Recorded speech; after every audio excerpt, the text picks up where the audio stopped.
Hi, so today I'm going to go over 3 questions which are used to determine if someone may be long-sighted or hyperopic, same thing.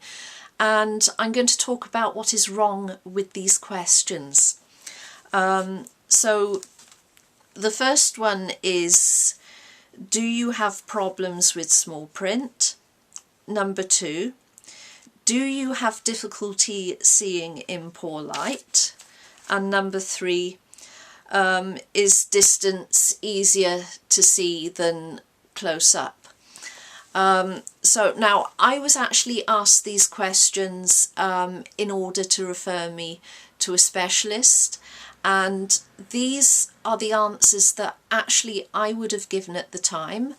Now at the time I was wearing something like +1s on a regular basis, so that was really hardly anything considering you know, I've got a +10 and a +9 on now. So these were the answers that I gave at the time. So do I have problems with small print? I didn't then, because I was used to over accommodating, so I could see small print. It was what I was used to doing.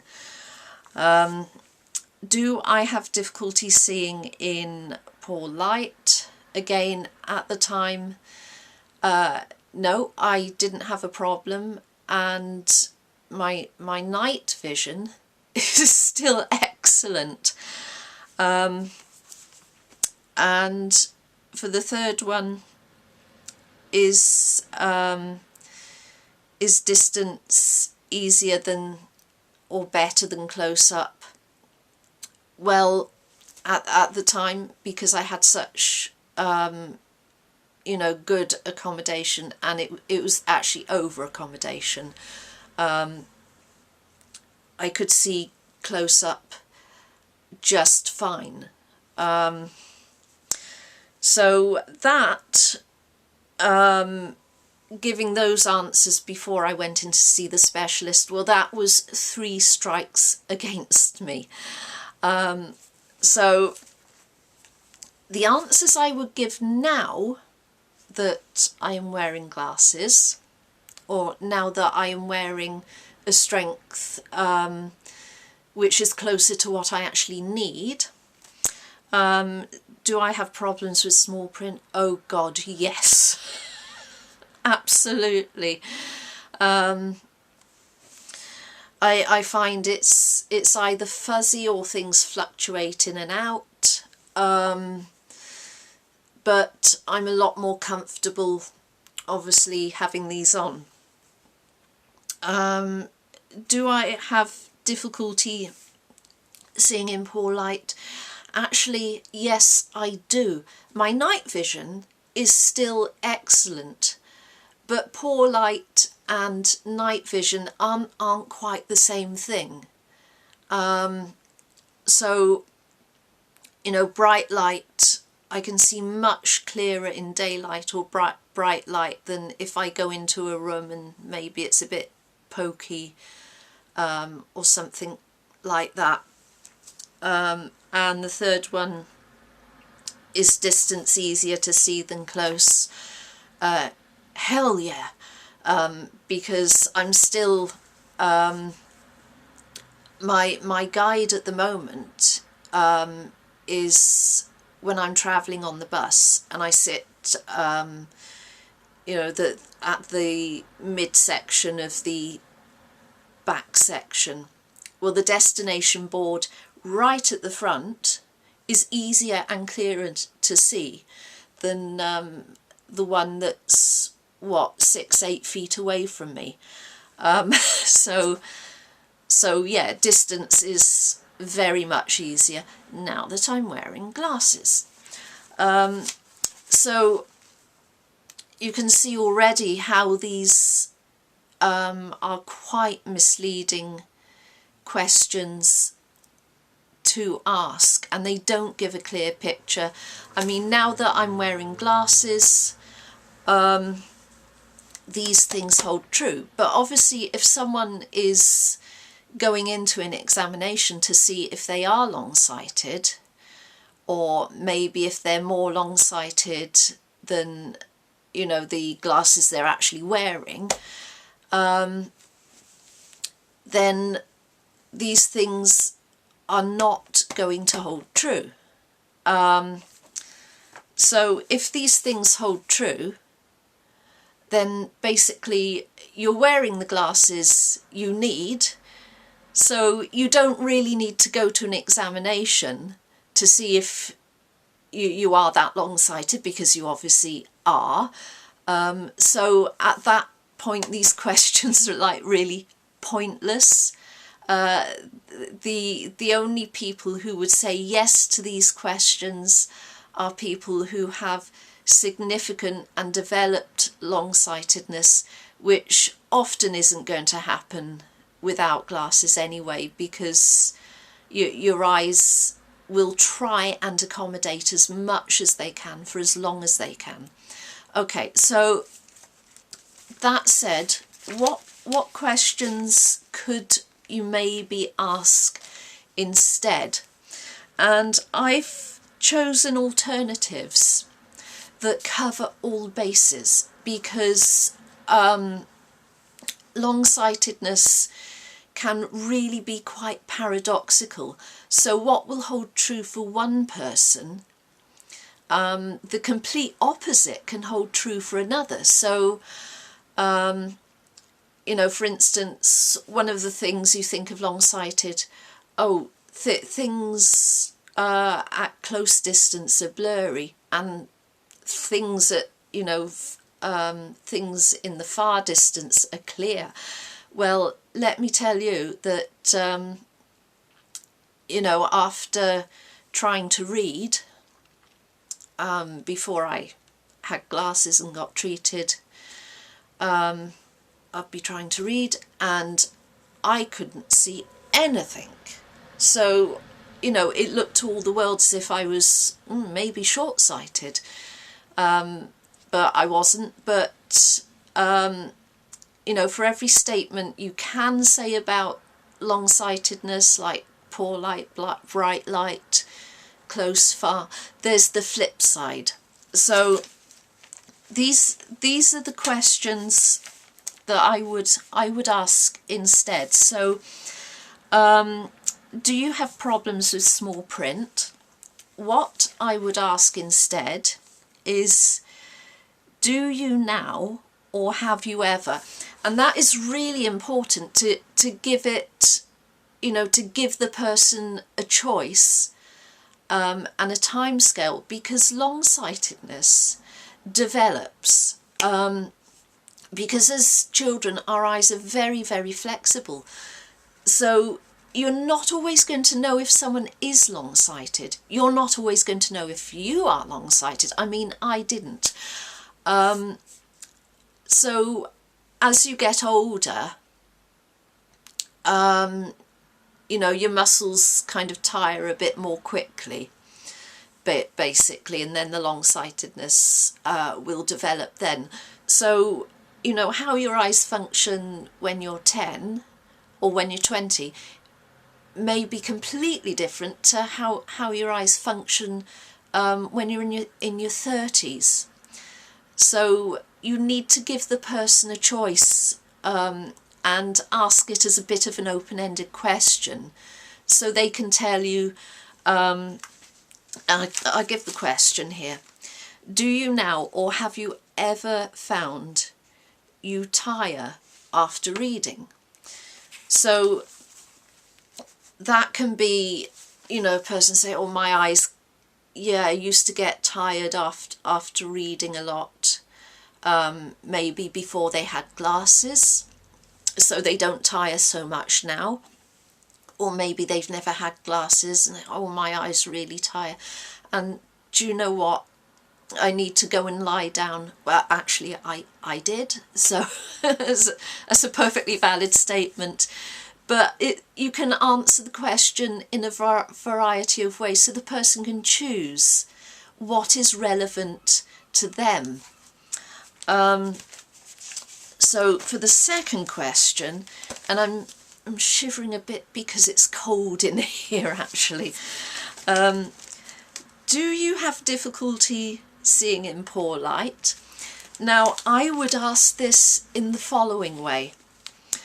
Does lighting make a difference to how well you can see either way?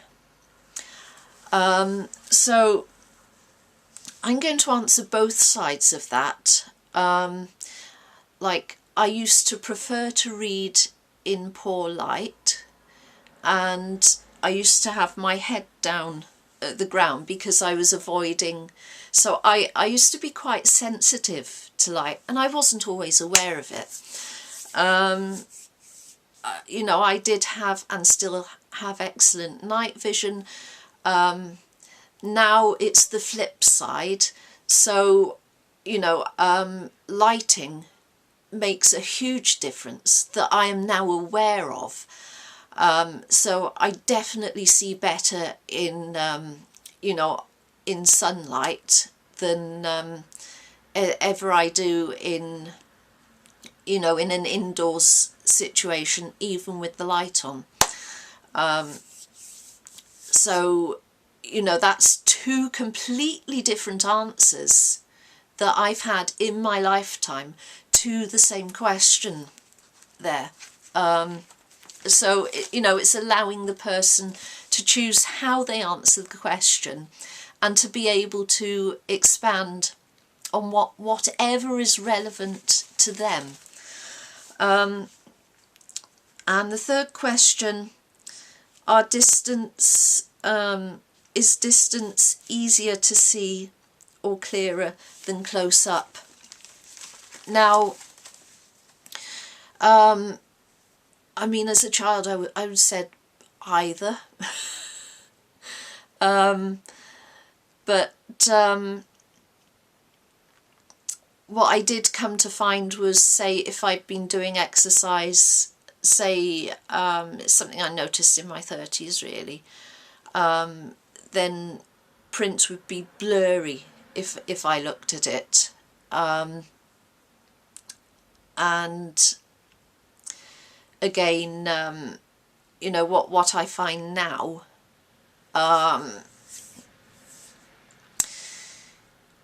yeah, distance actually is easier, even though nothing is really particularly clear at the moment. My eyesight fluctuates, and what is in the distance will actually clear before anything else. So, you know, again, this is, you know, completely different flip side of a situation that's developed over time and has obviously changed with the treatment that I've had. So the question I would ask here was, do you now, or did you ever squint to look at very close or very far distance? And I would ask this because a long-sighted person has to accommodate at both ends. That means they have to use, you know, muscles to look up close and to look up far. And they do a lot more of it than, you know, a normal-sighted person does a bit, but a long-sighted person does it more. So, you know, if you just think of squinting as creasing your eyes a bit, and people do, you know, because I think people don't normally do that to read, but I did. I just thought it was normal, but a person can say, yeah, actually I do, but isn't that normal? You know, so they can answer the question in a much better way, and that is actually something quite specific. Now, I've included some more questions because I think it's good to kind of have a bit more of a tick list, like, you know, you've seen tests for,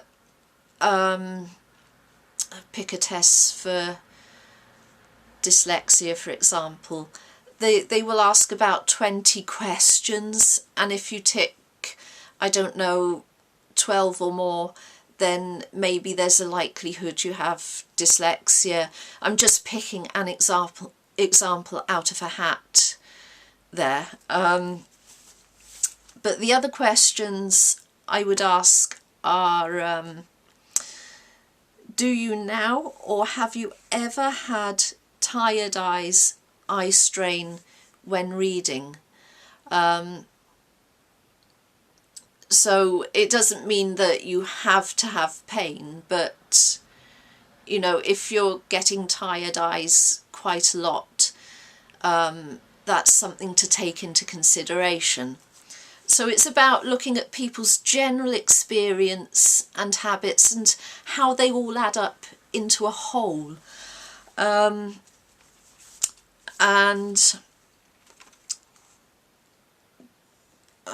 have I got? Does your vision change during the day? So what you can find when people are starting to,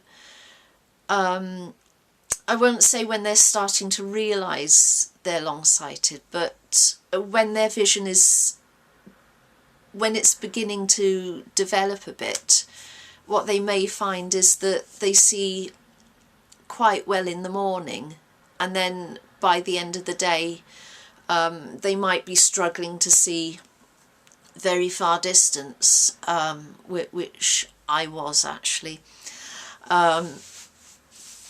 and that's because they're straining their eyes with close vision, so they can't relax enough to see distance.